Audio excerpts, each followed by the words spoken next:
الحمد لله نحمده ونستعينه ونستغفره ونؤمن به ونتوكل عليه ونعوذ بالله من شرور أنفسنا ومن سيئات أعمالنا.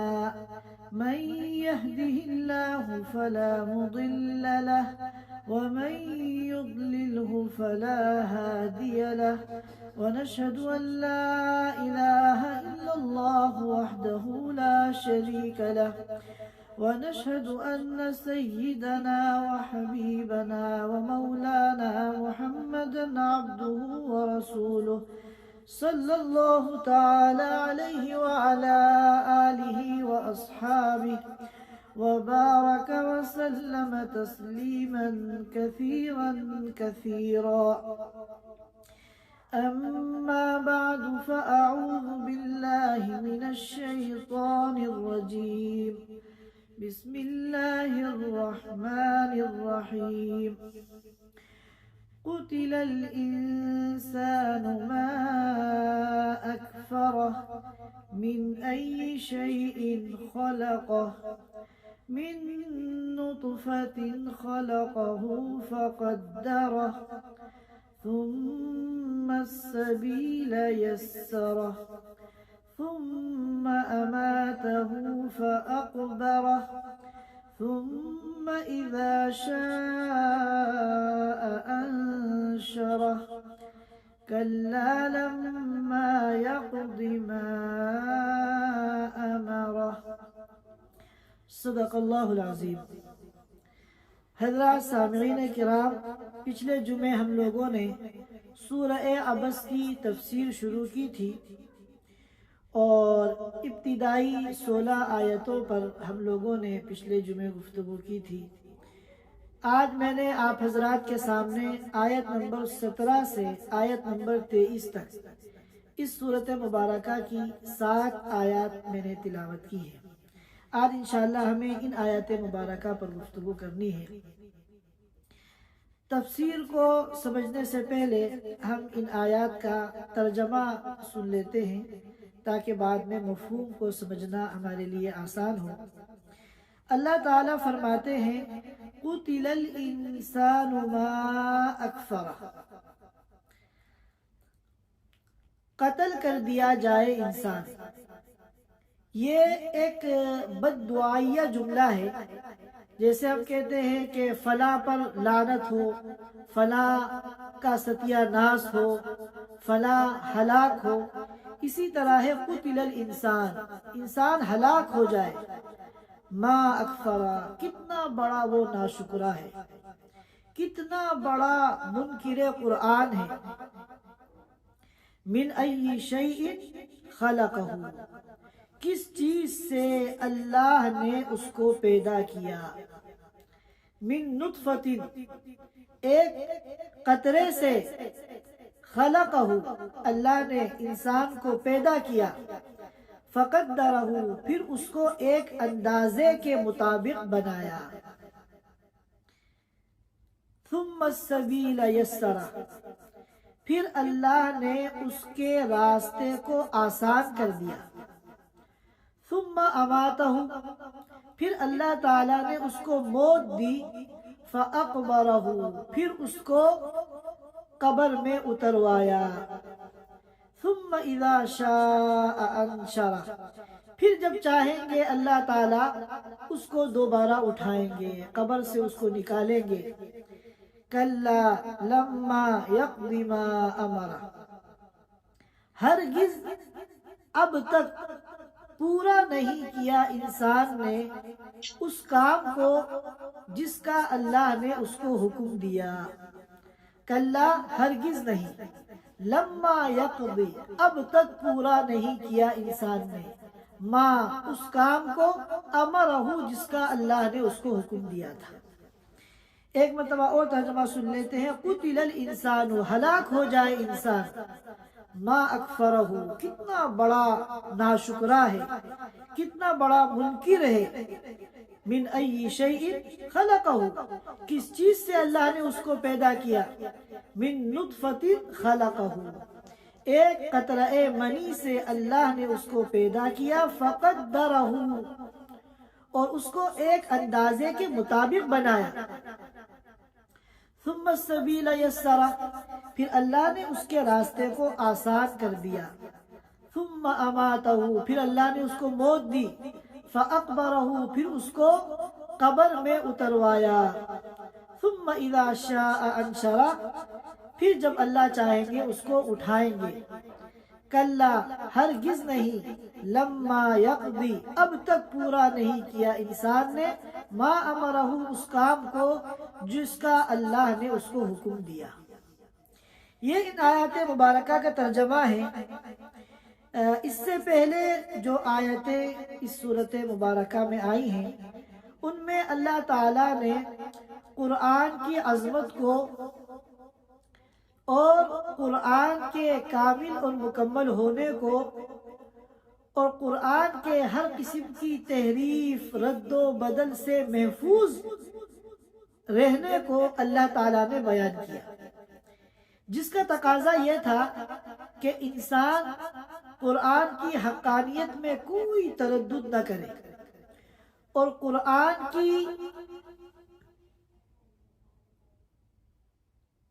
قرآن کی ہر قسم کے شرور سے اور ہر قسم کی تغیرات سے، ہر قسم کی تحریفات سے محفوظ رہنے میں یقین نہ کرے، اور پھر قرآن پر ایمان لائے اور قرآن کی تعلیمات کو اپنی زندگی کا حصہ بنائے۔ لیکن انسان نے ایسا نہیں کیا۔ ہر قسم کے شکوک اور شبہات سے پاک ہونے کے باوجود اللہ تعالیٰ نے لوح محفوظ سے حضور پاک صلی اللہ علیہ وسلم کے سینہ مبارک تک قرآن کے پہنچنے کا جو پورا راستہ ہے، کیسے اعلیٰ قسم کے انتظامات کیے اور کیسے محفوظ ہاتھوں میں قرآن کو دیا کہ شیاطین کسی بھی قسم کا کوئی اس میں تصرف نہ کر سکے اور قرآن کے اندر کوئی چھیڑ چھاڑ نہ کر سکے، قرآن کے اندر کسی قسم کی کمی و زیادتی نہ کر سکے۔ تو ان تمام باتوں کا تقاضا یہ تھا کہ حضرت انسان بغیر کسی تردد کے قرآن پر ایمان لے آتا اور قرآن کی تعلیمات پر عمل شروع کر دیتا، لیکن جیسا ہونا چاہیے تھا ایسا نہیں ہوا۔ اس لیے اللہ فرما رہے ہیں قتل الانسان، ہلاک ہو جائے انسان، ما اکفرہ، کتنا بڑا ناشکرا ہے، کتنی بڑی اللہ کی نعمت ہے یہ قرآن، اور اس نعمت کے شکر کا تقاضا یہ تھا کہ اس پر ایمان لاتے، لیکن مجموعی طور پر انسانوں نے قرآن پر ایمان لانے سے انکار کر دیا۔ قتل الانسان میں انسان سے کیا مراد ہے؟ اس سلسلے میں کئی قول ہیں۔ ایک قول جس کو علامہ قرطبی رحمۃ اللہ علیہ نے ضحاک کی روایت سے عبداللہ بن عباس رضی اللہ تعالیٰ عنہ کا نقل کیا ہے۔ عبداللہ بن عباس رضی اللہ تعالیٰ عنہ فرماتے ہیں کہ انسان سے مراد ابو لہب کا ایک بیٹا عتبہ ہے، جو پہلے اسلام میں داخل ہو گیا تھا، اس نے ایمان قبول کر لیا تھا، لیکن جب سورۃ النجم نازل ہوئی، وَالنَّجْمِ إِذَا هَوَى مَا ضَلَّ صَاحِبُكُمْ وَمَا غَوَى، جب یہ سورۃ النجم نازل ہوئی تو اس نے اس کو ماننے سے انکار کر دیا۔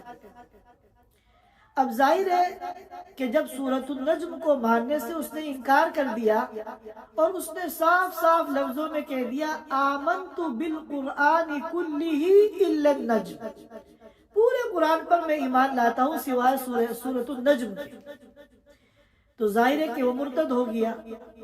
سورۃ النجم تو ایک پوری سورت ہے، اگر قرآن کے ایک لفظ کا بھی کوئی انکار کر دے گا تو وہ مرتد ہو جائے گا، دائرہ اسلام سے خارج ہو جائے گا۔ چنانچہ سورۃ النجم کا انکار کر کے وہ مرتد ہو گیا۔ اللہ کے رسول صلی اللہ علیہ وسلم کو اس واقعے کی بڑی تکلیف ہوئی اور آپ کو بڑا غصہ آیا. آپ نے اس کو بد دعا دی, اللہم سلط علیہ کلبک اسد الغادرہ, اے اللہ اپنے کتے کو اس کے اوپر مسلط فرما دے. یعنی مقام غادرہ کا جو شیر ہے اس شیر کو اس کے اوپر مسلط فرما دے. اب ظاہر ہے کہ یہ کوئی معمولی بد دعا تو تھی نہیں, یہ تو رسالہ نبوت سے نکلنے والی بد دعا تھی. چنانچہ اللہ کا کرنا ایسا ہوا کہ کچھ دنوں کے بعد یہ ابو لہب کا بیٹا عتبہ بن ابو لہب, یہ ایک تجارتی قافلے کے ساتھ سفر میں جا رہا تھا. راستے میں یہ مقام غادرہ آیا. تو جب وہ اس مقام پر پہنچا تو اس کو حضور کی وہ بد دعا یاد آ گئی. اور یہ جو کفار تھے یہ خوب اچھی طرح سمجھتے تھے کہ محمد کے منہ سے جو بات نکل جاتی ہے وہ ہو کر رہتی ہے. چنانچہ جیسے ہی اس کو یاد آیا وہ بڑا گھبرایا اور اس نے اپنے ساتھی سے کہا کہ اگر میں صبح تک زندہ رہ گیا, یعنی تم نے میری حفاظت کر لی اور میں مقام غادرہ کے شیر کے حملے سے بچ گیا جیسا کہ حضور نے مجھے بد دعا دی ہے, تو میں صبح تم کو 1000 دینار دوں گا. اب قافلے کے تمام لوگوں نے اس کو قافلے کے بالکل بیچ میں کر دیا اور جتنا قافلے کا سامان تھا سارا سامان اس کے چاروں طرف کر دیا اور سامان کے بھی بیچ میں اس کو گھیر لیا تاکہ کسی بھی قسم کا کوئی جانور یا کوئی شیر اس کے اوپر حملہ نہ کر سکے. لیکن تھوڑی ہی دیر میں اس علاقے کا جو شیر تھا وہ نمودار ہوا اور سب کو پچھاڑتا ہوا وہ سیدھا عتبہ بن ابو لہب کے اوپر حملہ آور ہوا. اور روایتوں میں آتا ہے کہ مزقہ, کہ اس شیر نے اس کے جسم کے چیتھڑے کر دیے, اس کے جسم کے ٹکڑے کر دیے. ابو لہب جو اس کا باپ تھا وہ بہت رویا اور اس نے یہ جملہ کہا کہ محمد نے آج تک جو بات کہہ دی ہے وہ ہو کر رہا, لہذا یہ بھی ہونا ہی تھا. ہم کتنی تدبیریں کر لیتے اور اس کو بچانے کی کتنی کوششیں کر لیتے لیکن ہم اس کو بچا نہیں سکتے. تو علامہ قرطبی رحمۃ اللہ علیہ نے ضحاک کے حوالے سے ابن عباس رضی اللہ تعالیٰ عنہ کا یہ قول نقل کیا ہے کہ قتل الانسان میں انسان سے مراد یہ عتبہ بن ابو لہب ہے. اور ایک قول یہ ہے کہ انسان سے مراد کفار ہے. ابن کثیر رحمۃ اللہ علیہ نے اسی قول کو اختیار کیا ہے, بلکہ انہوں نے یہ کہا ہے کہ قتل الانسان پورے قرآن میں جہاں بھی آئے گا وہاں مراد انسان سے کفار ہوں گے. اور تیسرا قول یہ ہے کہ یہاں انسان سے مراد انسان کی جنس ہے. اور ظاہر ہے کہ جنس انسان ان کی اکثریت ایسی ہے جو قرآن کی منکر ہے, اللہ کی نعمتوں کی ناشکری کرنے والی ہے. جیسا سورۃ العصر میں کہا تھا والعصر ان الانسان لفی خسر, قسم ہے زمانے کی بے شک انسان خسارے میں ہے. تو ظاہر ہے کہ انسان جو خسارے میں نہیں ہے, ایمان لے کر آئے, نیک اعمال کر لیے, اپنے کو دونوں جہان کے نقصان سے بچا لیے, وہ بہت تھوڑے ہیں. اکثریت جو ہے وہ تو انہی لوگوں کی ہے انسانوں میں جو اللہ کے منکر ہیں. چنانچہ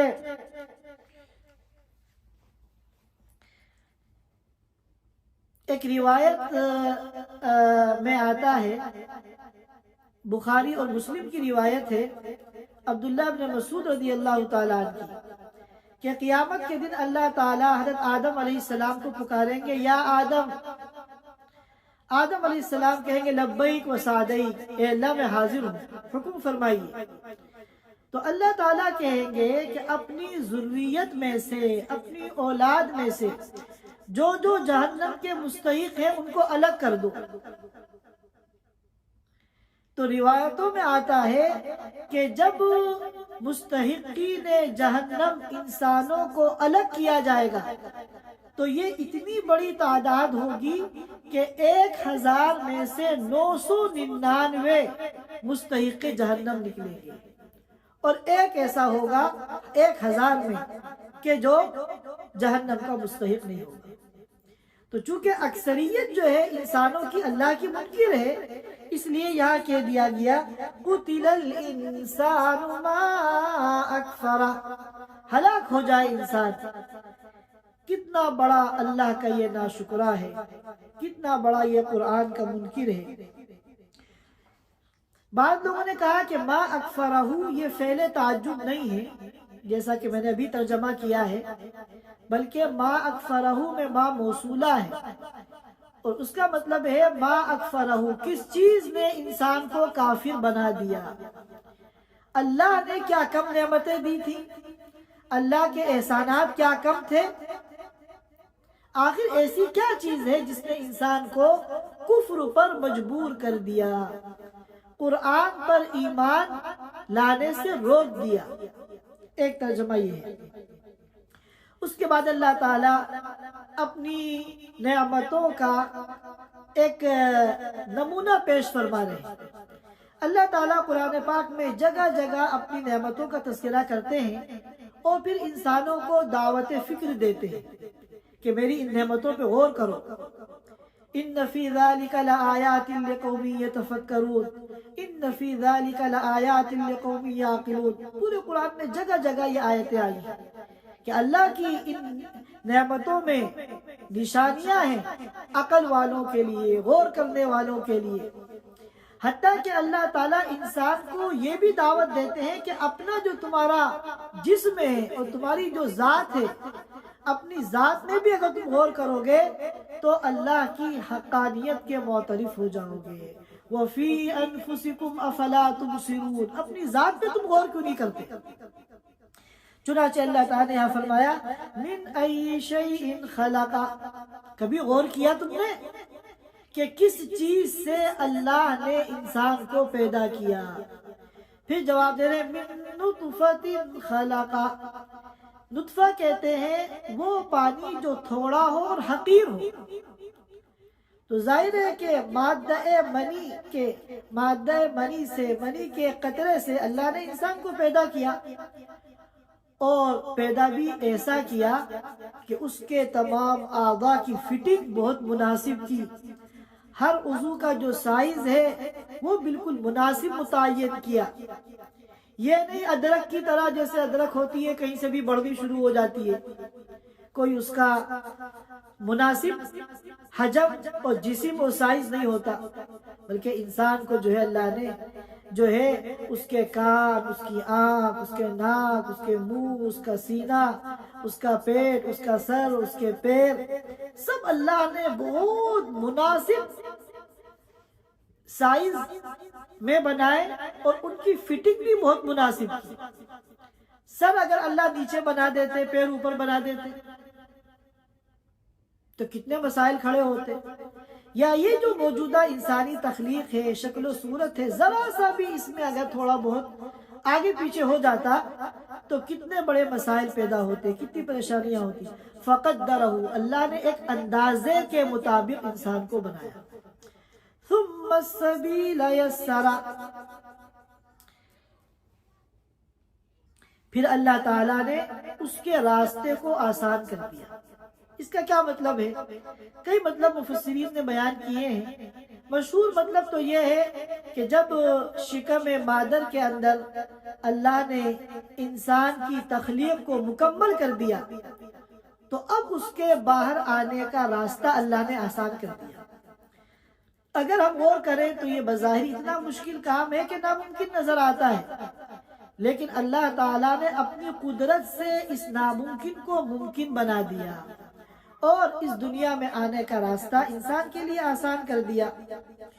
اور ایک مطلب یہ ہے ثم السبیل یسرا، اللہ نے اس کا راستہ آسان کر دیا، یعنی دنیا میں آنے کے بعد جو اس کی زندگی کی ضروریات ہیں، کھانا پینا، آنا جانا، اٹھنا بیٹھنا، بیمار اگر ہو جائے تو علاج کرنا، پیسوں کی ضرورت ہو تو کاروبار کرنا، ادھر سے ادھر جانا ہو تو آمد و رفت کرنا، سفر کرنا، یہ تمام انسان کی ضروریات زندگی اللہ نے آسان کر دی، سب کے لیے اسباب مہیا کر دیے۔ اور ایک قول یہ ہے ثم السبیل یسرا کہ اللہ نے ہدایت کا راستہ آسان کر دیا، انا ہدیناہ السبیل، اللہ نے ہمیں اس دنیا میں پیدا کیا اور ہدایت کا راستہ بھی اللہ نے ہمیں دکھا دیا اور گمراہی کا راستہ بھی بتا دیا، اور اللہ نے ایسے اسباب پیدا کر دیے کہ ہدایت کے راستے کو اختیار کرنا ہر ایک کے لیے آسان ہو گیا۔ ثم اماتہ فاقبرہ، پھر اللہ نے انسان کو موت دی، پھر اس کو قبر میں دفن کرایا۔ اب سوال یہ ہے کہ یہاں تو انسان پر اللہ کی نعمتوں کا تذکرہ ہو رہا ہے، تو ان نعمتوں کا تذکرہ ہوتے ہوتے یہ موت کہاں سے آ گئی؟ موت تو بڑی خطرناک چیز ہے، اور موت تو ایسی چیز ہے کہ ہم اس دنیا میں اس سے بڑی مصیبت کوئی اور سمجھتے ہی نہیں۔ تو جواب یہ ہے کہ موت یہ بھی اللہ کی نعمت ہے۔ عام انسان کے لیے تو موت نعمت ہے ہی، ایمان والوں کے لیے تو یہ اسپیشل نعمت ہے۔ عام انسانوں میں اگر ہم دیکھیں، انسان کی زندگی کے ایام جب گزرتے ہیں اور ارذل عمر کو پہنچ جاتا ہے انسان، جسے ہم کہتے ہیں عام زبان میں کہ کھسٹ بڈھا ہو جاتا ہے، یہاں تک کہ کسی کام کا نہیں رہتا، اپنے کام کا بھی نہیں رہتا، اپنی ضروریات کے پورا ہونے میں بھی وہ دوسروں کا محتاج ہوتا ہے، یہاں تک کہ ایک مرحلہ ایسا آ جاتا ہے کہ حرکت کرنے کے لیے بھی وہ دوسرے کا محتاج ہو جاتا ہے۔ اب اگر موت نہ آئے تو یہ جو بڑھاپے کی پریشانیاں اور مصیبتیں ہیں، اس کا خاتمہ کیسے ہوگا؟ تو اب ظاہر ہے کہ اس عمر کے مرحلے میں اتنی پریشانی کی زندگی ہوتی ہے اور یہ پریشانی ختم ہونے کی کوئی شکل نہیں ہے۔ دنیا کے سارے ڈاکٹر جواب دے دیتے ہیں، دنیا کے سارے بڑے سے بڑے ہسپتال جواب دے دیتے ہیں کہ اب یہ بندہ دوبارہ جوان نہیں ہو سکتا، یہ پریشانیاں تو اب اس کے ساتھ رہیں گی۔ تو ان پریشانیوں کا خاتمہ کرنے والی جو چیز ہے وہ موت ہے، لہذا موت جو ہے یہ اللہ کی نعمت ہے۔ اور ایمان والوں کے لیے تو حدیث میں آتا ہے الموت تحفۃ المؤمن، کہ موت ایمان والوں کا تحفہ ہے، یہ حقیقت ہے۔ لیکن ہمیں موت بری کیوں لگتی ہے؟ اس لیے کہ ہمیں دنیا سے محبت ہو گئی، ہمیں دنیا سے محبت ہو گئی ہے، اس لیے ہم سمجھتے ہیں مر جائیں گے تو دنیا کے سارے مزے ختم ہو جائیں گے، حالانکہ دنیا کے جو مزے ہیں یہ مزے ہیں ہی نہیں، یہ تو ہماری غلط فہمی ہے۔ مزے جو ہیں وہ تو ہمیں آخرت میں کرنے ہیں، جنت میں کرنے ہیں۔ تو جو ایمان والا دنیا کی زندگی کو صبر کے ساتھ اور گناہوں سے بچتے ہوئے اللہ کے احکام کو پورا کرتے ہوئے گزارتا ہے، تو اس کی نگاہ ہمیشہ آخرت پہ ہوتی ہے کہ دنیا تو الدنیا سجن المؤمن، یہ تو ایمان والوں کے لیے جیل خانہ ہے، جیل خانے میں کون رہنا پسند کرتا ہے؟ بشرطے کہ ہم اس حقیقت کو مانیں۔ اور جنت جو ہے وہ ہے دار الخلد، ہمیشہ رہنے کی جگہ۔ تو معلوم ہوا کہ ہم جو موت کو مصیبت سمجھتے ہیں یہ ہماری غلط فہمی ہے، حقیقت میں موت بھی اللہ کی نعمت ہے۔ اس کے بعد فرمایا فَأَقْبَرَ، کہ اللہ نے ایسا نظام بنایا، شریعت میں ایسے احکام نازل فرمائے کہ دنیا میں جب کسی کا انتقال ہوتا ہے تو اس کا اکرام کیا جاتا ہے، اس کو غسل دیا جاتا ہے، اس کو سفید دھلے ہوئے کپڑے پہنائے جاتے ہیں، کفن دیا جاتا ہے، اور پھر پورے احتیاط کے ساتھ عزت کے ساتھ قبر میں اس کو اتار دیا جاتا ہے۔ اگر لہذا یہ جو تکفین اور تدفین ہے یہ بھی اللہ کی نعمت ہے۔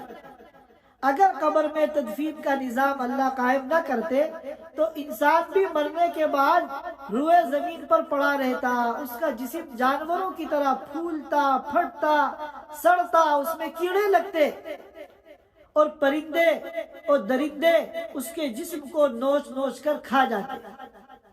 لیکن اللہ تعالیٰ نے ایسا ہونے نہیں دیا۔ اللہ نے غسل دلا کر کفن پہنا کر قبر کے اندر عزت کے ساتھ اس کو دفن کرایا، یہ بھی اللہ کی نعمت ہے۔ اس کے بعد فرماتے ہیں ثم اذا شاء انشرہ، پھر جب اللہ چاہیں گے قبر سے اس کو دوبارہ اٹھائیں گے۔ جب حضرت اسرافیل علیہ السلام دوسری مرتبہ سور پھونکیں گے تو پھر سارے مردے قبروں سے زندہ ہو کر باہر نکل آئیں گے۔ اب سوال یہ پیدا ہوتا ہے کہ یہاں اللہ نے کہا ثم اذا شاء انشرہ، پھر اللہ جب چاہیں گے تب دوبارہ زندہ کریں گے، تو کیا اللہ جو موت دیتے ہیں اس میں بندے کی چاہت کا بھی دخل ہے؟ یا قبر میں دفن کیا جاتا ہے اس میں بندے کی چاہت کا بھی دخل ہے؟ حقیقت تو یہ ہے کہ موت بھی اللہ ہی کے چاہنے سے ہوتی ہے، تو وہاں ثم اذا شاء اماتا کیوں نہیں کہا؟ کیونکہ انسان نہ اپنی مرضی سے اس دنیا میں آتا ہے اور نہ اپنی مرضی سے اس دنیا سے جاتا ہے۔ لائی حیات آئے قضا لے چلی چلے، لائی حیات آئے قضا لے چلی چلے، اپنی خوشی نہ آئے نہ اپنی خوشی چلے۔ لیکن اس کے باوجود اللہ تعالیٰ نے یہاں اپنی مشیت کا تذکرہ نہیں کیا۔ کیوں؟ اس لیے کہ دنیا میں انسان کا آنا اور اس دنیا سے انسان کا جانا، اس میں کسی نہ کسی درجے میں انسان کا دخل ہوتا ہے۔ اب جب ماں باپ نکاح کرتے ہیں، شادی ہوتی ہے، تبھی تو اولاد ہوتی ہے، تو اولاد کے دنیا کے اندر آنے میں انسانی دخل پایا گیا۔ انسان مرتا ہے، کتنی مرتبہ انسانی دخل ہوتا ہے۔ بد پرہیزی کر رہا ہے، اللہ نے اس کو موت کا ذریعہ بنا دیا۔ کوئی کسی کو قتل کر رہا ہے تو انسانی قتل اس کی موت کا ذریعہ بن گیا۔ تو دنیا آنے میں اور دنیا سے جانے میں کسی نہ کسی درجے میں انسانی دخل ہوتا ہے۔ لیکن قیامت میں جب اللہ تعالیٰ دوبارہ زندہ کریں گے تو دوبارہ زندہ ہونے میں کسی بھی درجے میں انسان کا کوئی دخل نہیں ہوگا۔ وہاں خالص صرف اور صرف اللہ کی مشیت اور اللہ کا ارادہ کام کرے گا۔ اس لیے فرمایا ثم اذا شاء انشرہ۔ اس کے بعد فرماتے ہیں کلا لما یقض ما امرہ۔ اب اگر انسان اپنی تخلیق پہ غور کرے کہ کس طرح اللہ نے ایک ناپاک قطرے سے اس کو زندگی عطا کی اور ایسا اللہ نے اس کا جسم بنایا جس کے اندر ساری سہولیات موجود ہیں، دیکھنے کی، سننے کی، سونگھنے کی، سوچنے کی، کھانے کی، چلنے کی، پکڑنے کی، بات کرنے کی، ساری جو سہولیات ہیں اللہ نے انسان کے جسم کے اندر رکھی۔ تو اس کا تقاضا تو یہ تھا کہ انسان کو اللہ نے جو حکم دیا ہے کہ اللہ کی نعمتوں پر غور کرو اور اللہ پر ایمان لاؤ، لیکن انسان نے ایسا نہیں کیا۔ حق اللہ ہرگز نہیں، لما یقضی اب تک پورا نہیں کیا انسان نے اس حکم کو جو اللہ نے اس کو دیا تھا۔ اب ظاہر ہے کہ کچھ انسان تو یقیناً ایسے ہیں کہ جنہوں نے اللہ کے حکم کو پورا کیا، انبیاء ہیں، صحابہ کرام ہیں اور ایمان والے ہیں، لیکن اکثریت ان لوگوں کی ہے کہ جنہوں نے اللہ کے حکم پر عمل نہیں کیا اور وہ اللہ پر، اللہ کے رسول پر اور اللہ کی کتاب پر ایمان نہیں لائے۔ یہ چند تفسیری باتیں تھیں جو ان آیات مبارکہ کے متعلق عرض کرنی تھی. انشاءاللہ اس صورت کی جو مابقیہ آیات ہیں اگلے جمعے انشاءاللہ ہم اس پر گفتگو کریں گے. سبحان اللہ و بحمدہ سبحانک اللہم و بحمدک نشہد ان لا الہ الا انت نستغفرک و نتوب الیک. Thanks for watching. Don't forget to like, comment, share and subscribe to Al Wahid channel.